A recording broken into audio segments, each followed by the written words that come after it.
जब जब होई धर्म कै हानि बाढ़हि असुर अधम अभिमानी करहि अनीति जाई नहीं बरनी सिदहि विप्रधेनु सुर धरनी तब तब प्रभु धरि विविध शरीरा हरहि कृपा निधि सज्जन पीरा। अर्थात जब जब धर्म का हास होता है और नीच अभिमानी राक्षस बढ़ जाते हैं और ऐसा अन्याय करते हैं जिसका वर्णन नहीं हो सकता, तथा ब्राह्मण देवता गौ पृथ्वी सभी प्रकार से कष्ट पाते हैं, तब तब वे कृपा निधान भांति भांति के शरीर धारण कर सज्जनों की पीड़ा हरते हैं। जब जब पृथ्वी पर कोई संकट आता है तो भगवान अवतार लेकर उस संकट को दूर करते हैं। मित्रों, भगवान शिव और भगवान विष्णु ने कई बार इस पृथ्वी पर अवतार लिया है। आजकल भगवान विष्णु के 24वें अवतार की चर्चा जोरों पर है और आज हम आपको कल के अवतार के विषय में कुछ ऐसा बताने वाले हैं जैसा आपने पहले कभी नहीं सुना होगा। कहा जा रहा है कि कल की अवतार होने वाला है। आज इस वीडियो में हम आपको कल की अवतार के विषय में तो बताएंगे ही, लेकिन उससे पहले भगवान विष्णु के 23 अवतारों की भी चर्चा करेंगे। लेकिन उससे पहले आपको बता दें कि अवतार संस्कृत भाषा का शब्द है जिसका अर्थ प्रायः उतरना होता है। हिंदू धर्म में भगवान विष्णु के विभिन्न स्वरूप जब पृथ्वी पर दुखों का नाश करने विभिन्न युगों में आते हैं तब उन्हें भगवान विष्णु का अवतार कहा जाता है। भगवान विष्णु के अब तक 23 अवतार इस पृथ्वी पर हो चुके हैं। तो चलिए जानते हैं इन अवतारों के विषय में। नमस्कार, आप देख रहे हैं दी साइंटिफिक हिंदू और मैं हूं आपके साथ आपका दोस्त धीरेन्द्र। चलिए मित्रों, बात करते हैं सबसे पहले अवतार की, जो कि है श्री सनकादि मुनि। धर्म ग्रंथों के अनुसार सृष्टि के आरंभ में लोक पितामह ब्रह्मा ने अनेक लोकों की रचना करने की इच्छा से घोर तपस्या की थी। उनकी तपस्या से प्रसन्न होकर भगवान विष्णु ने सनक, सनंदन, सनातन और सनत कुमार नाम के 4 मुनियों के रूप में अवतार लिया। ये चारों प्रारंभ काल से ही मोक्ष मार्ग पर चलने वाले, ध्यान में रहने वाले, नित्य सिद्धि एवं नित्य विरक्त थे। ये भगवान विष्णु के पहले अवतार माने जाते हैं। दूसरा अवतार है वराह अवतार। धर्म ग्रंथों के अनुसार भगवान विष्णु ने दूसरा अवतार वराह रूप में लिया था। मित्रों, वराह अवतार के विषय में यह कथा है, जब पुरातन काल में राक्षस हिरण्याक्ष ने जब पृथ्वी को ले जाकर समुद्र में छिपा दिया था, तब ब्रह्मा जी की नाक से भगवान विष्णु वराह रूप में प्रकट हुए थे। मित्रों, जब हिरण्याक्ष दैत्य ने यह देखा तो उसने भगवान विष्णु के वराह रूप को युद्ध के लिए ललकारा था। दोनों के बीच भीषण युद्ध हुआ और अंत में भगवान वराह ने हिरण्याक्ष का वध कर दिया था और पृथ्वी को पुनः अंतरिक्ष में स्थापित किया था। तीसरे अवतार की बात करें तो वह थे नारद अवतार। धर्म ग्रंथों के अनुसार देवर्षि नारद भी भगवान विष्णु के अवतार हैं। यह 7 मानस पुत्रों में से एक हैं। इन्होंने कठिन तपस्या करके अपने देवर्षि पद को प्राप्त किया है। ये भगवान विष्णु के अनन्य भक्तों में से एक माने जाते हैं। शास्त्रों में देवर्षि नारद को भगवान का मन भी कहा गया है।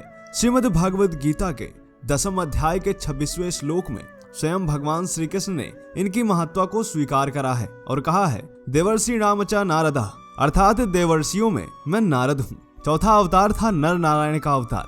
सृष्टि के आरंभ में भगवान विष्णु ने धर्म की स्थापना के लिए 2 रूपों में अवतार लिया था।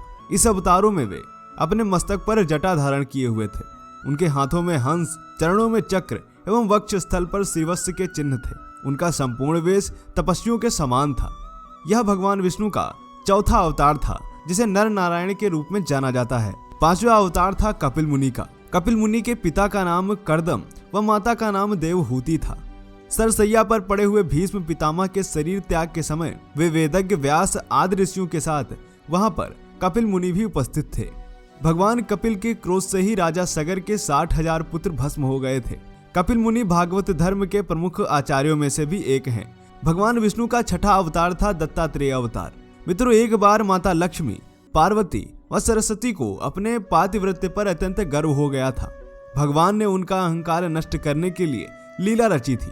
उसके अनुसार एक दिन नारद घूमते घूमते देवलोक पहुंचे और तीनों देवियों को बारी बारी जाकर कहा कि ऋषि अत्रि की पत्नी अनुसुईया के सामने आपका सतीत्व कुछ भी नहीं। तीनों देवियों ने यह बात अपने स्वामियों को बताई और उनसे कहा कि वे अनुसुईया के पातिव्रत्य की परीक्षा लें। तब भगवान शंकर, भगवान विष्णु व ब्रह्मा साधु वेश बनाकर अत्रि मुनि के आश्रम पहुंचे। महर्षि अत्रि उस समय आश्रम में नहीं थे। तीनों ने देवी अनुसुईया से भिक्षा मांगी, मगर यह भी कहा कि आपको निर्वस्त्र होकर हमें भिक्षा देनी होगी। अनुसुईया पहले तो यह सुनकर चौंक गई, लेकिन फिर साधुओं का अपमान न हो, इस डर से उन्होंने अपने पति का स्मरण किया और बोला कि यदि मेरा पातिव्रत्य धर्म सत्य है तो ये तीनों 6-6 मास के शिशु हो जाएं। ऐसा बोलते ही त्रिदेव शिशु होकर रोने लगे। तब अनसुईया ने माता बनकर उन्हें गोद में लेकर स्तन पान कराया और पालने में झुलाने लगी। जब तीनों देव अपने स्थान पर नहीं लौटे तो देवियां व्याकुल हो गई। तब नारद ने वहां आकर सारी बात बताई। तीनों देवियां अनसुईया के पास आई और क्षमा मांगी। तब देवी अनसुईया ने त्रिदेवों को अपने पहले जैसे रूप में कर दिया। प्रसन्न होकर तब तीनों ने उन्हें यह वरदान दिया कि हम तीनों अपने अंश से तुम्हारे गर्भ से पुत्र रूप में जन्म लेंगे। तब ब्रह्मा के अंश से चंद्रमा, शंकर के अंश से दुर्वासा और विष्णु के अंश से दत्तात्रेय का जन्म हुआ। भगवान विष्णु का 7वां अवतार था यज्ञ अवतार। हिंदू धर्म ग्रंथों के अनुसार भगवान यज्ञ का जन्म स्वयंभू व मनवंतर में हुआ था। स्वयंभू व मनु की पत्नी शतरूपा के गर्भ से आकुति का जन्म हुआ। वे रुचि प्रजापति की पत्नी हुई। इन्हीं आकुति के यहाँ भगवान विष्णु यज्ञ नाम से अवतरित हुए थे। भगवान विष्णु ने ऋषभ देव के रूप में 8वां अवतार लिया। धर्म ग्रंथों के अनुसार महाराज नाभि की कोई संतान नहीं थी। इस कारण उन्होंने अपनी धर्म पत्नी मेरु देवी के साथ पुत्र की कामना से यज्ञ किया। यज्ञ से प्रसन्न होकर भगवान विष्णु स्वयं प्रकट हुए और उन्होंने महाराज नाभि को वरदान दिया कि मैं ही तुम्हारे यहाँ पुत्र रूप में जन्म लूंगा। वरदान स्वरूप कुछ समय बाद भगवान विष्णु महाराज नाभि के यहाँ पुत्र रूप में जन्मे। पुत्र के गुणों को देखकर ही उनका नाम ऋषभ रखा गया, जिसका अर्थ होता है श्रेष्ठ। 9वें अवतार थे आदिराज पृथु। भगवान विष्णु के 9वें अवतार के रूप में आदिराज पृथु को जाना जाता है। विष्णु धर्म ग्रंथों के अनुसार स्वयंभू व मनु के वंश में अंग नामक प्रजापति का विवाह मानसिक पुत्री सुनीता के साथ हुआ। उनके यहाँ वेन नामक पुत्र हुआ। उसने भगवान को मानने से इनकार कर दिया और स्वयं की पूजा करने के लिए कहा। तब महर्षियों ने मंत्रपूत कुशों से उसका वध कर दिया। तब महर्षियों ने पुत्रहीन राजा वेन की भुजाओं का मंथन किया, जिससे पृथु नामक पुत्र उत्पन्न हुआ। पृथु के दाहिने हाथ में चक्र और चरणों में कमल का चिन्ह देखकर ऋषियों ने बताया कि पृथु के वेश में स्वयं श्री हरि का अंश अवतरित हुआ है। 10वां अवतार था मत्स्य अवतार। पुराणों के अनुसार भगवान विष्णु ने सृष्टि को प्रलय से बचाने के लिए मत्स्य अवतार लिया था। विद्रुह कृतयुग के अंत में राजा सत्यव्रत हुए। राजा सत्यव्रत एक दिन नदी में स्नान कर जलांजलि दे रहे थे। अचानक उनकी अंजलि में एक छोटी सी मछली आई। उन्होंने देखा तो सोचा वापस सागर में डाल दूं, लेकिन उस मछली ने बोला, आप मुझे सागर में मत डालिए, अन्यथा बड़ी मछलियां मुझे खा जाएंगी। तब राजा सत्यव्रत ने मछली को अपने कमंडल में रख लिया। मछली और बड़ी हो गई तो राजा ने उसे अपने सरोवर में रखा। तब देखते ही देखते मछली और बड़ी हो गई। राजा को समझ आ गया कि यह कोई साधारण जीव नहीं है। राजा ने मछली से वास्तविक स्वरूप में आने की प्रार्थना की। राजा की प्रार्थना सुन साक्षात 4 भुजाधारी भगवान विष्णु प्रकट हुए।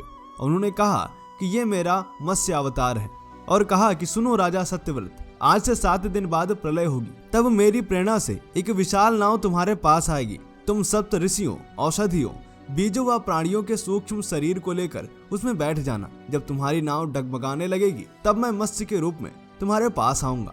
उस समय तुम वासुकी नाग के द्वारा उस नाव को मेरे सींग से बांध देना। उस समय प्रश्न पूछने पर मैं तुम्हें उत्तर दूंगा। तब समय आने पर मत्स्य रूपधारी भगवान विष्णु ने राजा सत्यव्रत को जो तत्व ज्ञान का उपदेश दिया उसे आज मत्स्य पुराण के नाम से जाना जाता है। 11वां अवतार था कूर्म अवतार। धर्म ग्रंथों के अनुसार भगवान विष्णु ने कूर्म का अवतार लेकर समुद्र मंथन में सहायता की थी। भगवान विष्णु के कूर्म अवतार को कच्छप अवतार भी कहते हैं। एक बार महर्षि दुर्वासा ने देवताओं के राजा इंद्र को श्राप देकर श्रीहीन कर दिया। इंद्र जब भगवान विष्णु के पास गए तो उन्होंने समुद्र मंथन करने के लिए कहा। तब इंद्र भगवान विष्णु के कहे अनुसार दैत्यों व देवताओं के साथ मिलकर समुद्र मंथन करने के लिए तैयार हो गए। समुद्र मंथन के लिए मंदरांचल पर्वत को मथानी एवं नागराज वासुकी को नेति बनाया गया। देवताओं और दैत्यों ने अपना मतभेद भुलाकर मदरांचल को उखाड़ा और उसे समुद्र की ओर ले चले, लेकिन वे उसे अधिक दूर तक नहीं ले जा सके। तब भगवान विष्णु ने मदरांचल को समुद्र तट पर रख दिया। देवताओं और दैत्यों ने मदरांचल को समुद्र में डालकर नागराज वासुकी को नेति बनाया, किंतु मदरांचल के नीचे कोई आधार नहीं होने के कारण वह समुद्र में डूबने लगा। यह देखकर भगवान विष्णु विशाल कछुए के रूप में मदरांचल के आधार बन गए। भगवान कूर्म की विशाल पीठ पर मदरांचल तेजी से घूमने लगा और इस प्रकार समुद्र मंथन संपन्न हुआ। 12वें अवतार थे भगवान धन्वंतरी। धर्म ग्रंथों के अनुसार जब देवताओं व दैत्यों ने मिलकर समुद्र मंथन किया तो उसमें से सबसे पहले भयंकर विष निकला, जिसे भगवान शिव ने पी लिया। इसके बाद समुद्र मंथन से उच्चैश्रवा घोड़ा, देवी लक्ष्मी, ऐरावत हाथी, कल्प वृक्ष, अप्सराएं और भी बहुत से रत्न निकले। सबसे अंत में भगवान धन्वंतरी अमृत कलश लेकर प्रकट हुए। यही धन्वंतरी भगवान विष्णु के अवतार माने गए हैं। इन्हें औषधियों का स्वामी भी माना गया है। 13वें अवतार थे मोहिनी अवतार। पितृ धन्वंतरी जैसे ही अमृत कलश लेकर निकले, देवताओं और दैत्यों के बीच संघर्ष होने लगा। इसी खींचातानी में इंद्र का पुत्र जयंत अमृत कुंभ लेकर भाग गया। सारे दैत्य व देवता भी उसके पीछे भागने लगे। दोनों के बीच में भयंकर मार काट मच गई। देवता परेशान होकर भगवान विष्णु के पास गए। तब भगवान विष्णु ने मोहिनी अवतार लिया। मोहिनी रूप ने सबको मोहित कर दिया। मोहिनी ने देवता व असुर की बात सुनी और कहा कि यह अमृत कलश मुझे दे दीजिए, तो मैं बारी बारी से देवता व असुर को अमृत पान करा दूंगी। दोनों मान गए। देवता एक तरफ तथा असुर दूसरी तरफ बैठ गए। फिर मोहिनी रूप धरे भगवान विष्णु ने अमृत पान कराना प्रारंभ किया। वास्तविकता में मोहिनी अमृत पान तो सिर्फ देवताओं को ही करा रही थी, जबकि असुर समझ रहे थे कि वे भी अमृत पी रहे हैं। इस प्रकार भगवान विष्णु ने मोहिनी अवतार लेकर देवताओं का भला किया। 14वें अवतार थे भगवान नरसिंह। यह अवतार लेकर भगवान नरसिंह ने हिरण्यकश्यपु का वध किया था। मित्रों, हिरण्यकश्यपु ने अपने पुत्र प्रहलाद को मृत्यु दंड दे दिया था, क्योंकि वह भगवान विष्णु का परम भक्त था। हिरण्यकश्यपु ने उसको कई बार मारने की कोशिश की और अंत में हिरण्यकश्यपु की बहन होलिका, जिसे अग्नि से न जलने का वरदान प्राप्त था, वह प्रहलाद को लेकर धधकती हुई अग्नि में बैठ गई। तब भी भगवान विष्णु की कृपा से प्रहलाद बच गया और होलिका जल गई। जब हिरण्यकश्यप स्वयं प्रहलाद को मारने वाला था, तब भगवान विष्णु नरसिंह अवतार लेकर खंभे से प्रकट हुए और उन्होंने अपने नाखूनों से हिरण्यकश्यपु का वध कर दिया। 15वां अवतार था वामन अवतार। मित्रों, सतयुग में प्रहलाद के पौत्र दैत्यराज बलि ने स्वर्ग लोक पर अधिकार कर लिया। सभी देवता इस विपत्ति से बचने के लिए भगवान विष्णु के पास गए। तब भगवान विष्णु ने कहा कि मैं स्वयं देव माता अदिति के गर्भ से उत्पन्न होकर तुम्हें स्वर्ग का राज दिलाऊंगा। कुछ समय पश्चात भगवान विष्णु ने वामन अवतार लिया। एक बार जब बलि महान यज्ञ कर रहा था, तब भगवान वामन बलि की यज्ञशाला में गए और राजा बलि से 3 पग धरती मांग ली और बलि ने भगवान वामन को 3 पग धरती देने का संकल्प ले लिया। भगवान वामन ने विशाल रूप धारण कर एक पग में धरती और दूसरे पग में स्वर्गलोक नाप लिया। जब तीसरा पग रखने के लिए कोई स्थान नहीं बचा, तो बलि ने भगवान वामन को अपने सिर पर पग रखने को कहा। बलि के सिर पर पग रखने से वह सुतल लोक पहुंच गया। बलि की दानवीरता देखकर भगवान ने उसे सुतल लोक का स्वामी भी बना दिया। इस तरह भगवान वामन ने देवताओं की सहायता कर उन्हें स्वर्ग पुनः लौटाया। 16वें अवतार थे हयग्रीव अवतार। धर्म ग्रंथों के अनुसार एक बार मधु और कैटव नाम के 2 शक्तिशाली राक्षस ब्रह्मा जी से वेदों का हरण कर रसातल में पहुंच गए। वेदों का हरण हो जाने से ब्रह्मा जी बहुत दुखी थे और भगवान विष्णु के पास पहुंचे। तब भगवान ने हयग्रीव का अवतार लिया। इस अवतार में भगवान विष्णु की गर्दन और मुख घोड़े के समान था। तब भगवान हयग्रीव रसातल में पहुंचते हैं और मधु कैटव का वध करते हैं और वेद पुनः भगवान ब्रह्मा को दे देते हैं। 17वां अवतार था श्रीहरि अवतार। धर्म ग्रंथों के अनुसार प्राचीन समय में त्रिकूट नामक पर्वत की तराई में एक शक्तिशाली हाथी अपनी हथनियों के साथ रहता था। एक बार वह अपनी हथनियों के साथ तालाब में स्नान करने आया। वहां एक मगरमच्छ ने उसका पैर पकड़ लिया और पानी के अंदर खींचने लगा। गजेंद्र और मगरमच्छ का युद्ध 1000 साल तक चलता रहा। अंत में गजेंद्र शिथिल पड़ गया और उसने भगवान श्रीहरि का ध्यान किया। गजेंद्र की स्तुति सुनकर भगवान श्रीहरि प्रकट हुए और उन्होंने अपने चक्र से मगरमच्छ का वध कर दिया। भगवान श्रीहरि ने गजेंद्र का उद्धार कर उसे अपना पार्षद बना लिया। 18वें अवतार थे परशुराम अवतार। परशुराम भगवान विष्णु के प्रमुख अवतारों में से एक थे। मित्रों, उनके संबंध में कथा यह है, प्राचीन समय में महिष्मती नगर पर शक्तिशाली हयवंशी क्षत्रिय कार्तवीर्य अर्जुन का शासन था। वह बहुत अभिमानी था और अत्याचारी भी था। एक बार अग्निदेव ने उससे भोजन कराने का आग्रह किया। तब सहस्त्रबाहु ने घमंड में आकर कहा कि आप जहां से चाहें भोजन प्राप्त कर सकते हैं, सभी और मेरा ही राज्य है। तब अग्निदेव ने वनों को जलाना शुरू किया। एक वन में ऋषि आपव तपस्या कर रहे थे। अग्नि ने उनके आश्रम को भी जला डाला। इसी से क्रोधित होकर ऋषि ने सहस्त्रबाहु को श्राप दिया कि भगवान विष्णु परशुराम के रूप में जन्म लेंगे और न सिर्फ सहस्त्रबाहु का बल्कि समस्त क्षत्रियों का सर्वनाश करेंगे। इस प्रकार भगवान विष्णु ने भार्गव कुल में महर्षि जमदग्नि के 5वें पुत्र के रूप में जन्म लिया। 19वां अवतार था महर्षि वेदव्यास का। यह भगवान विष्णु का ही अंश माने गए हैं। वे महाज्ञानी महर्षि पराशर के पुत्र के रूप में प्रकट हुए थे। उनका जन्म कैवर्त राज की पौष्य पुत्री सत्यवती के गर्भ से यमुना के द्वीप पर हुआ था। उनके शरीर का रंग काला था, इसलिए उन्हें कृष्ण द्वैपायन भी कहा जाता था। इन्होंने ही मनुष्यों की आयु और शक्ति को देखते हुए वेदों के विभाग किए, इसलिए इन्हें वेद व्यास भी कहा जाता है। इन्होंने ही महाभारत ग्रंथ की रचना की थी। 20वें अवतार थे हंस अवतार। एक बार भगवान ब्रह्मा अपनी सभा में बैठे थे, तभी वहां उनके मानस पुत्र सनकादि पहुंचे और भगवान ब्रह्मा से मनुष्य के मोक्ष के संबंध में चर्चा करने लगे। तब वहां भगवान विष्णु महाहंस के रूप में प्रकट हुए। उन्होंने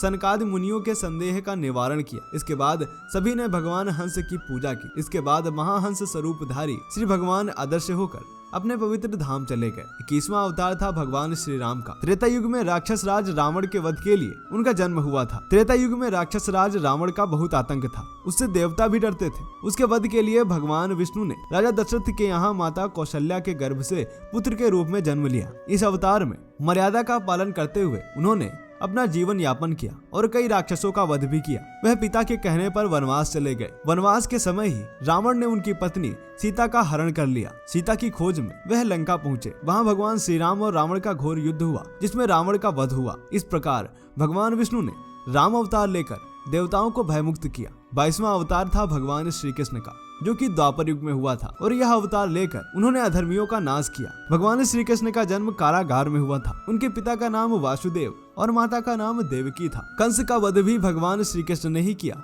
महाभारत के युद्ध में अर्जुन के सारथी बने और दुनिया को गीता का ज्ञान दिया। धर्मराज युधिष्ठिर को राजा बनाकर धर्म की स्थापना की। भगवान विष्णु का ये अवतार सभी अवतारों में श्रेष्ठ माना जाता है। 23वां अवतार भगवान बुद्ध का माना जाता है। धर्म ग्रंथों के अनुसार बौद्ध धर्म के प्रवर्तक गौतम बुद्ध भी भगवान विष्णु के ही अवतार थे, परंतु पुराणों में भगवान बुद्ध देव का जन्म गया के समीप कीकट में हुआ बताया गया है और उनके पिता का नाम अजन बताया गया है। मित्रों, इसके संबंध में एक प्रसंग आता है। एक समय दैत्यों की शक्ति बहुत बढ़ गई। देवता भी उनके भय से भागने लगे। राज्य की कामना से दैत्यों ने देवराज इंद्र से पूछा कि हमारा साम्राज्य स्थिर रहे, इसका उपाय क्या है। तब इंद्र ने शुद्ध भाव से बताया कि सुस्थिर शासन के लिए यज्ञ एवं वेद विहित आचरण आवश्यक है। तब दैत्य वैदिक आचरण एवं महायज्ञ करने लगे, जिससे उनकी शक्ति और बढ़ने लगी। तब देवता भगवान विष्णु के पास गए। तब भगवान विष्णु ने देवताओं के हित के लिए बुद्ध का रूप धारण किया। उनके हाथ में मार्जनी थी और वो मार्ग को बुहारते हुए चलते थे। इस प्रकार भगवान बुद्ध दैत्यों के पास पहुंचे।